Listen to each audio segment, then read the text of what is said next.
प्रकृति मूल पदार्थ है पहले। ये संसार पहले नहीं है जो दिख रहा है, रुका हुआ पंखा है पहले, चलता हुआ नहीं है। ये प्रकृति, जिसको प्रकृति बोलते हैं ना, ये तो भौतिक जगत है। अभौतिक प्रकृति की बात हो रही है। अभौतिक प्रकृति ही चलायमान होके इस दृश्यमान जगत बनता है। समझ में आई बात?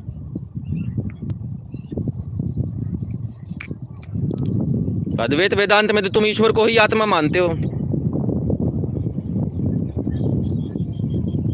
कभी कॉपी पेन लेके बैठा करो और उस पे छाप लो ईश्वर, ऐसे एक गोल घेरा बना लो और घेरे को कह दो इन अनंत रिप्रेजेंटेशन के लिए, और फिर सोचो बैठ के,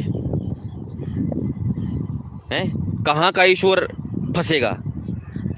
5 मिनट सोचो बैठ के बस कि अब ये ईश्वर आत्मा बनाए या प्रकृति पदार्थ बनाए, क्यों बनाए, बस आपको ये सोचना है। प्रकृति बनाऊं तो किसके लिए बनाऊं, कोई है ही नहीं। और क्यों बनाऊं, कोई है ही नहीं, कारण है ही नहीं, तो कार्य कहाँ से होगा।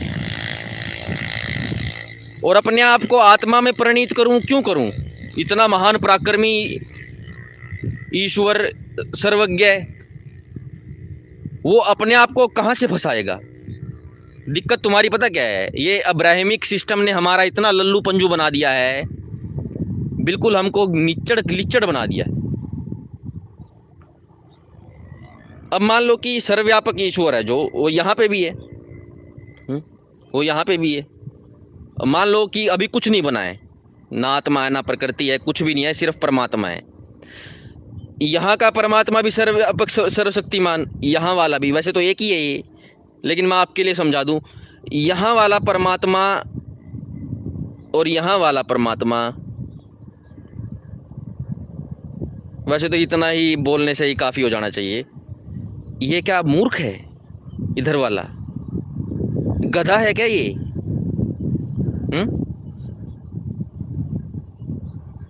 जस्ट 1 इंच लगा लो चाहे इधर से इधर, क्या सोच रहे हैं। ये परमात्मा वो एक ही परमात्मा है। हमारी जो चेतना है वो एक देशी है, इस खोपड़े के भीतर है। मैं सब कुछ यहाँ से डिसाइड करता हूँ।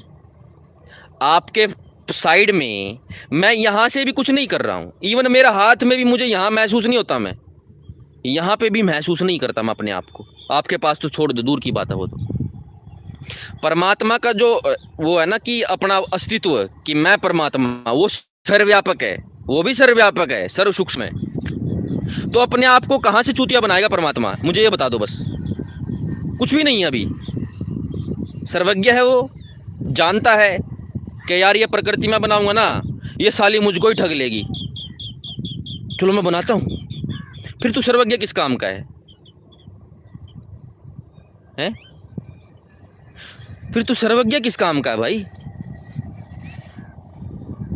अपना फ़ोन नंबर तो याद नहीं होता और तुम कह रहे हो हम ब्रह्म हैं प्रकृति। फिर प्रकृति बनाई क्यों थी?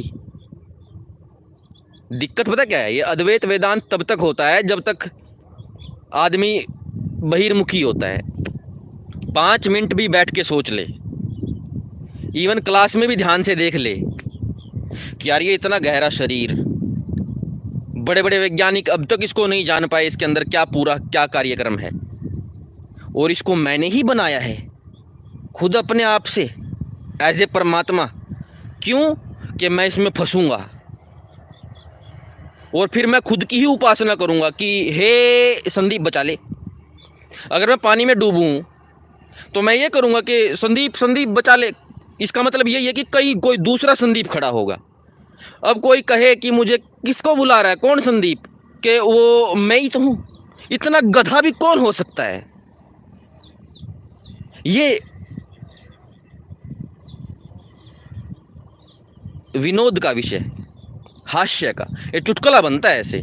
मूवी भी है वो, इसकी कौन है ये, नाना पाटेकर, अपने आप को तिलक लगा रहा है शीशे में देख के। बात तो सही है उसकी। एक कॉपी पेन लेके बैठा करो और उस पर एक चित्र बना लो ऐसे कि ये परमात्मा है। बस छोड़ दो, इतना ही काफ़ी है। दूसरी चीज़ तुम उसको बना नहीं सकते। अगर तुम पे बन गई तो एक बात याद रखना, अपने 10th-12th क्लास में सोचना, क्या तुमने कोई गहरे टॉपिक तुमने अंडरस्टैंड किए थे कॉलेज स्कूल में? अपनी एक बार मार्कशीट देख लेना बस खोल के, और कुछ नहीं देखनी तुम्हें। और फिर सोचना कि तुम्हें तो नॉर्मल चीज़ समझ में नहीं आई थी, ये कहाँ से समझ में आ जाएगा। इसलिए तुम आत्मा बनाने में सफल होगे कॉपी पे, नहीं तो बना नहीं पाओगे, कोई रीज़न नहीं देख पाओगे। ठीक है, अब मैं यहाँ से चलने लग जाऊँ। परमात्मा सर्वव्यापक है, मेरे अंदर भी है। मैं कौन से परमात्मा को जाके कहूँ कि ये साला चूतिया परमात्मा है, ये बनेगा आत्मा है, ये फंसेगा। ऐसा जीव होता है चूतिया, परमात्मा नहीं होता। समझो इस को, है समझो। चलो आपकी अद्वैत वेदांत की बात कर लेते हैं। सर्वव्यापक परमात्मा मेरे अंदर संदीप बना हुआ है, मुझे तो नहीं पता आप कौन हो। और जस्ट यहाँ वाला परमात्मा मुक्त है, ये फंस गया। मैं जैसे ही इधर होता हूँ वो फिर फंस जाता है, और फिर यहाँ होते ही ये ज्ञानी हो जाता है ये परमात्मा। अब ये यहाँ का परमात्मा सर्वज्ञ है, मैं इधर हो गया, ये फंस गया बेचारे, फिर संदीप बन गया ये। जहाँ जहाँ जाऊँगा, जैसे कि प्लेट पे चुंबक रखते थे ना हम पहले, प्लेट के नीचे चुंबक रख दिया, ऊपर सिक्का रख दिया, उसको ऐसे ऐसे घुमाओ, बस ऐसे ही सोचो कुछ कुछ।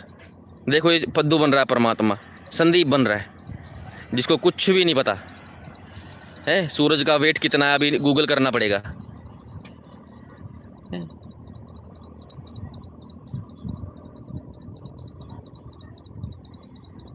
और ये शरीर मैंने ही बनाया है खुद ही, कि इसमें मैं फंसूंगा फिर बाद में। इसलिए मैं कहता हूँ, अगर टट्टी में भी दिमाग हो ना, वो तो इस चीज़ को नहीं मानेगा कि परमात्मा ही आत्मा बन जाता है, आत्मा परमात्मा बन जाता है। ये है बौद्धिक थ्योरी। वो बौद्ध कहूँ, जैन, ये जैनी विश्वास है। वो मानते हैं मुक्ति में जीव ब्रह्म यानी कि परमात्मा हो जाता है। समझ में आई बात?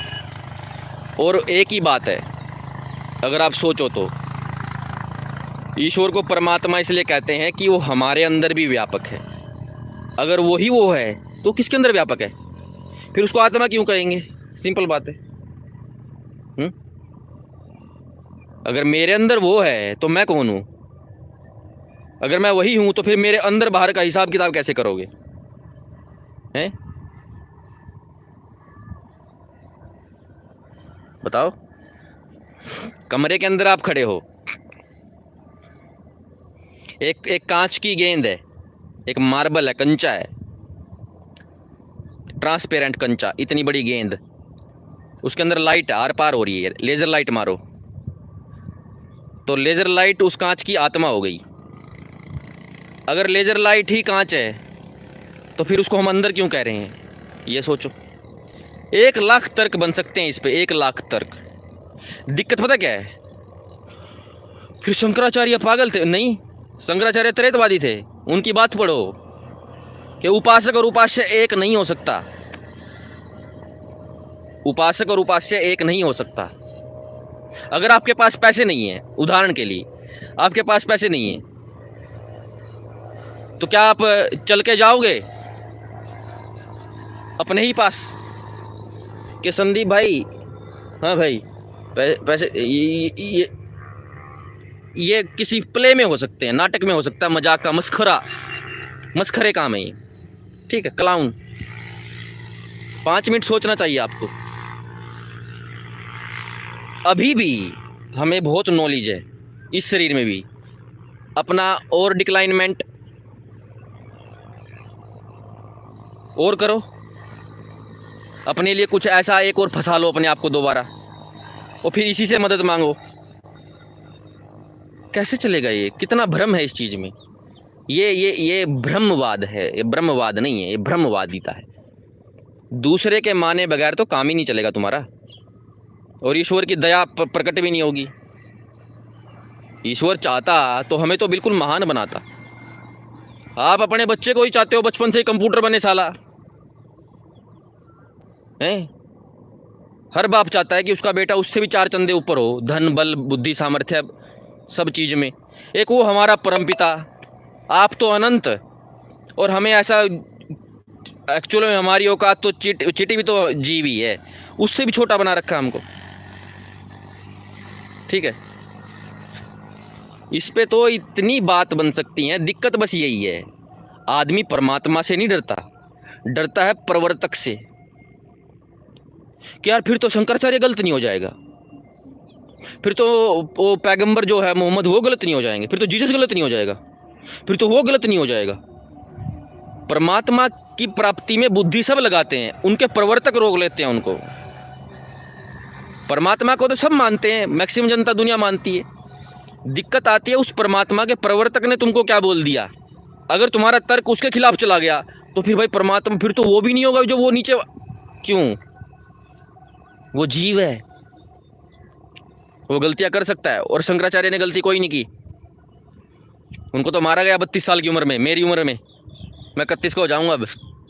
ठीक है, अब सोच के देखो, एक 60 साल का शंकराचार्य जी और एक 30 साल के शंकराचार्य जी, कितना अंतर हो जाएगा उम्र में। और जिसको तुमने किल कर दिया, अब उसकी पेटी तो लूटोगे।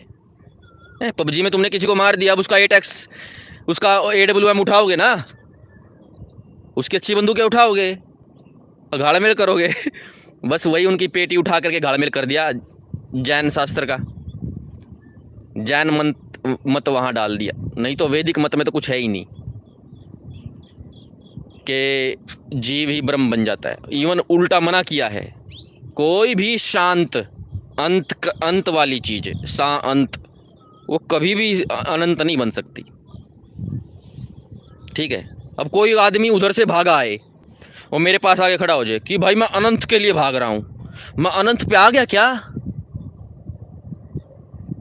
मैं भाई मेरे इधर भी उतना ही पड़ा है, खाली चारों तरफ उतना ही पड़ा है, तू क्या करेगा भाई, फिर मैं भाग रहा हूँ। तुम कहीं भी कितना भी भाग लो, अक्सर लोग ये क्वेश्चन भी करते हैं, और मरने के बाद आत्मा का क्या, कहीं आत्मा कहीं भी जाए उधर ही रहेगी। मैं यहाँ खड़ा हूँ, कहीं भी खड़ा हो जाऊँ, मेरे आगे भी वैसा ही रहेगा, पीछे भी वैसा ही रहेगा, दाएं भी वैसा रहेगा, पीछे भी वैसा रहेगा, ऊपर भी उड़ जाऊँ फिर भी 10 दिशाएं साइड में रहेंगी, अनंत ही रहेगा साइड में, उधर भी अनंत रहेगा। कितना ही भाग लो उधर भी, फिर भी डिस्टेंस आगे का आगे, कहीं जाके कोई अंतिम दीवार नहीं है कि अब अंतिम दीवार आ गई, उसको खोद लो दीवार को, अंत नहीं है इन चीजों का। अनंत सामर्थ्यशाली परमात्मा, खुद को बंधन बनाने वाली प्रकृति, और खुद चूतिया जीव बन करके नहीं रहता। और मेन बात यह है कि हजारों करोड़ों अरबों साल पहले हम फंसे थे, क्या पता बाकी का परमात्मा ही फंस गया हो। जब तुम फंस गए थे तो दूसरे फंस गया हो, जिसकी हम पूजा कर रहे हैं, क्या पता सारा ही परमात्मा प्रकृति ने फंसा लिया हो, बचा कुचा। क्या पता कल कोई परमात्मा हो और रात को 12 बजे उसको माया, जिस तरह तुम फंसे थे, तुम भी तो परमात्मा थे, तो जिसकी तुम पूजा कर रहे हो क्या पता वो भी फंस गया, तुम्हारे साथ ही आ गया हो, तुम्हारा क्लासमेट बन के बैठा हो, हैं? क्या पता मुस्कान का हस्बैंड बन के बैठा हो, कर्ण पिशाचिनी साधना कर रहा हो। गति में आते ही जो प्रणीत होता है पदार्थ, जिसमें विकार आता है, प्रकृति, ठीक है, ईश्वर में कोई विकार नहीं। ईश्वर में ना तो अपना खुद का चेतना विकार, यानी कि ईश्वर में ज्ञान का अभाव नहीं होता कि ईश्वर बोला कि अब यार तुम ही कर लो, मेरा मन नहीं है, ऐसा नहीं करता। ना उसको प्रमाद है, ना आलस्य है, ना उसको अज्ञानता आती, ना उसको झपक लगती, ना उसको नींद आती। ठीक है, इन चीजों से दूर है वो, क्योंकि ये चीज अल्पज्यता का वो है। अब मैं तेज दौड़ूं, थक जाऊंगा, रुक जाऊंगा, ये मेरी अल्प शक्ति है।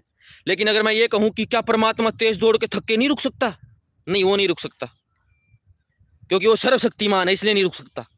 हम अल्प शक्तिमान है, इसलिए रुकते हैं। ठीक है, और जैसे जैसे हमारी शक्ति बढ़ती है, स्टेमिना बढ़ता रहता है। और सोचो जो अल्प अनंत शक्तिमान है, उसका स्टेमिना कितना होगा। ठीक है, आत्मा में विकार होता है ज्ञान का।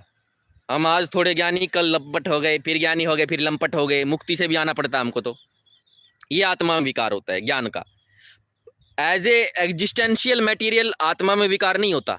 यानी कि आत्मा को आप तोड़ फोड़ छिन्न भिन्न नहीं कर सकते, उसमें कुछ नया पदार्थ नहीं बना सकते। उसका मतलब कि मेन बात यह नया पदार्थ, क्योंकि वो मूल कारण पदार्थ है, अभौतिक है, उसकी अंतर कोई गति नहीं। प्रकृति में दोनों है। वैसे तो प्रकृति में चेतना नहीं है तो ज्ञान विज्ञान की तो बात ही है, तो जड़ हो गया, उसका जीरो हो गया ज्ञान। तो अपनी अवस्था में परिवर्तन होता है प्रकृति में। जब पानी में झरनाटा, बस पानी में लहर, तो उसके अंदर लहर है, ये लहर ही प्राण कहते हैं इनको। यही फिर अलग अलग सिस्टम बनता है, नाना रंग की प्रकृति जो हमें दिखती है ना।